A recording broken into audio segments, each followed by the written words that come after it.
Hi friends, welcome back to Sushant tutorial. तो friends, आज आम plus three third semester compulsory subject communicative English रो आज आम डिस्कसन करबा व्हाट इज फ्लुएंसी। आपनकर यूनिट 1 रही है। आपनकर इंपोर्टेंट सिलेक्टेड क्वेश्चन अछि थर्ड सेमिस्टर पे। या पर आम एग्जाम पे जहाँ सब पॉसिबल क्वेश्चन ताकू डिस्कसन कर सारचे एवं आपनकर ग्रामर पार्ट रो केतोडे क्लास मध्य कर सारचे। आपन डिस्क्रिप्शन जाकि third semester communicative English class play जाकि जतोटी क्लास होची आपन सब देखि परिबे। तो आप जहाँ भी आम चैनल डिस्कसन होची सब आपनकर गोटे गोटे इंपोर्टेंट सिलेक्टेड क्वेश्चन होची थर्ड सेमिस्टर पे। भल भाव भिडियो को शेष पर्यंत देखिए और चैनल को जब आपने पर्यंत सब्सक्राइब करना तेज चैनल को सब्सक्राइब कर ऑल नोटिफिकेशन को ऑन करदे जहाँद्वारा ये plus three all semester class गुड़िक आपण पाखे सर्वप्रथमे पहुँच पार। तो फ्रेंड्स, एग्जाम पे आपनकर जहाँ भी क्वेश्चन आमर पॉसिबल होची ताको आम डिस्कसन कर सारचे। आउ जहाँ आपनकर बड़का रही आम डिस्कसन करवा। भल भाव भिडियो को शेष पर्यंत देखिए। रही फ्लुएंसी डिनोट्स लैंग्वेज ये आम आज डिस्कसन करवा व्हाट इज फ्लुएंसी। फ्लुएंसी कौन और आपन किपर इम्प्रूव करेंगे। रही फ्लुएंसी डिनोट्स लैंग्वेज प्रोफिशिएंसी आपनकर स्वच्छता भाषा दक्षता को सूचित करे। फ्लुएंसी आपनकर भाषार दक्षता को सूचित करे। आपने किपरि भाषा स्ट्रंग किपरि कहि पारछन सेटा आपनकर फ्लुएंसी सूचित करे। तापर it is ability to understood by both native and non native speakers of the language. कथि आपन कहला एहा होची भाषार उभय नेटिव एवं नॉन नेटिव वक्ता मानक द्वारा बुझिबार क्षमता होची फ्लुएंसी। तापर fluency in speaking refers to one's ability to express his or her thoughts coherently and logically in a complete sentence using appropriate vocabulary and without hesitation। से कहला कथबार्ता करिबारे स्वच्छता उपयुक्त शब्दकोश व्यवहार करी आमर बिना द्विधारे बा बिना कोनोसी द्विधारे आमे निजर भावना को संपूर्ण वाक्य समन्वित एवं युक्तियुक्त भाव में आमे प्रकाश करिबार क्षमता को बुझाए।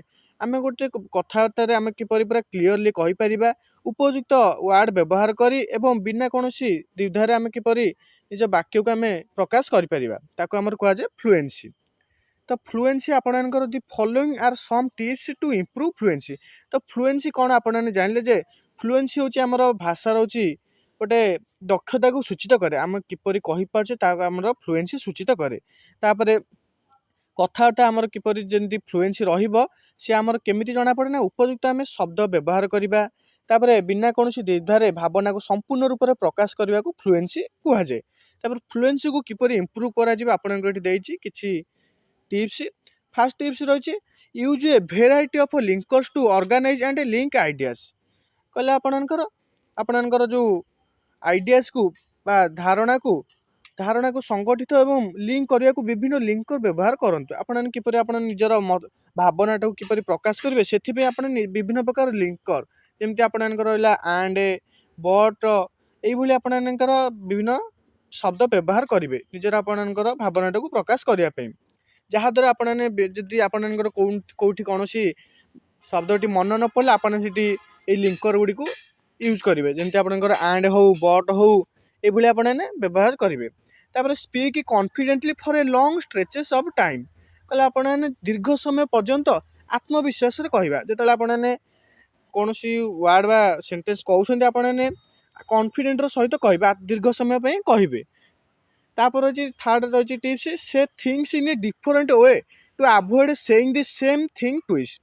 कहले आपनकर समान कथा को दुई थर कहबा को आपने विभिन्न उपाय आड़े पारे जमती आपनकर जमती आप गोटे कथा को जो कौन वर्ड कहते जो आपने से कथा जब समान थर कहते सी आपनकर फ्लुएंसी जीव ना।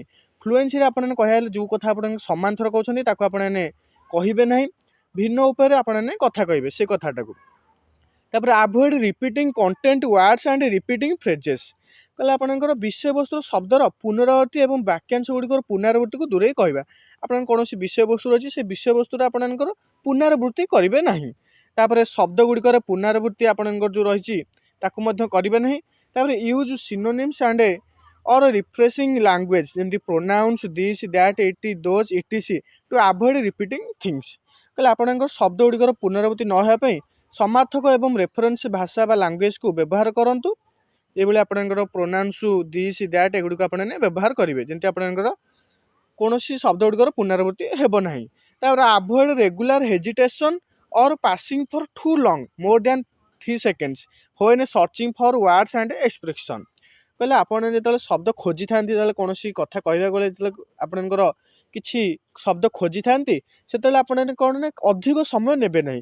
3 ସେକେଣ୍ଡରୁ ଅଧିକ ନେଲେ ସେ ଆପଣଙ୍କର ଫ୍ଲୁଏନ୍ସିରେ ଯିବ ନାହିଁ। ଫ୍ଲୁଏନ୍ସିରେ ହେଲା ଆପଣଙ୍କୁ 3 ସେକେଣ୍ଡ ତଳୁ କୌଣସି ଯେତେବେଳେ ୱାର୍ଡ଼ଟା ଆପଣମାନେ ଖୋଜୁଥାନ୍ତି, କହିବାକୁ ଯାଉଥାନ୍ତି, ତାହେଲେ 3 ସେକେଣ୍ଡ ତଳେ କହିବେ।